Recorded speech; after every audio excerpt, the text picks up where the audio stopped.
Esor had quite a tough period the first half of this financial year, H1 of 2015. We delivered quite pleasing results in our pipelines division, pipe jacking. Civils was a little bit disappointed but impacted by one major loss that we incurred on a N4 project in Moinwe, right where the Marikana unrest were. We made a loss of 50 million in the 6 months, March to August.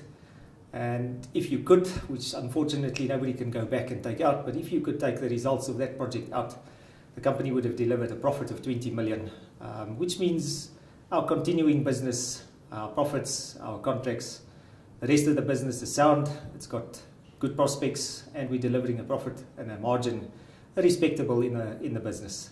And what we've done is we've settled our claim with Kusile as well, which was a balance sheet strain for the last probably 18 months. We struggled to finalize our claims on variations, disruptions, delays with Eskom. Finally settled and signed the agreement in middle of October, and our money was in the bank at the end of October.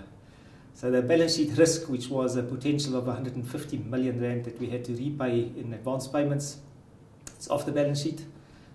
In fact, money got into our bank account, which puts us in a stronger position as where we were. We've agreed a new way forward. We are being paid on a different basis, so we don't foresee the same problems going forward. We still have two major projects, package 25 and 26, which will carry us for the next 2 years, 2.5 years, and a potential contract value of around 700 to 800 million rand in the order book.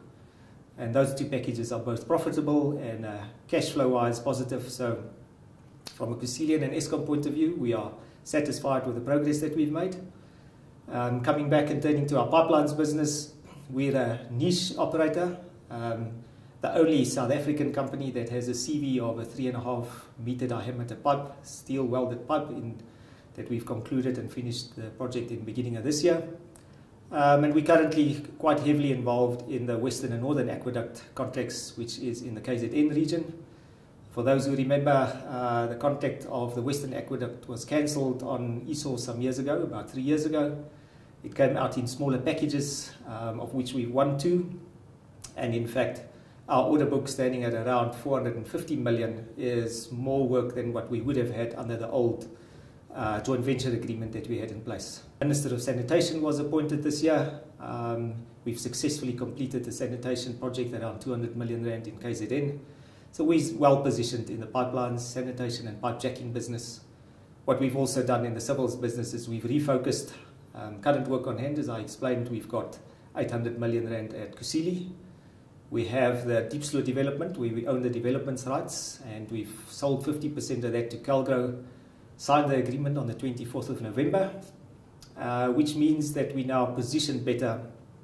So we're quite comfortable that the history, the problematic contracts, the losses are behind us. We've closed the book on those.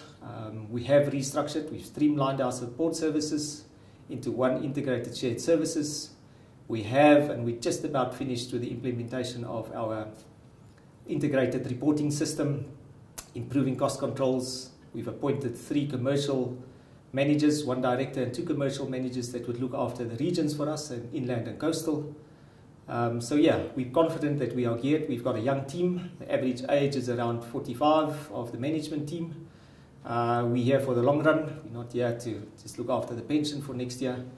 Between the 6 people, we have around 110 years experience in construction. And therefore we have disappointed the last year.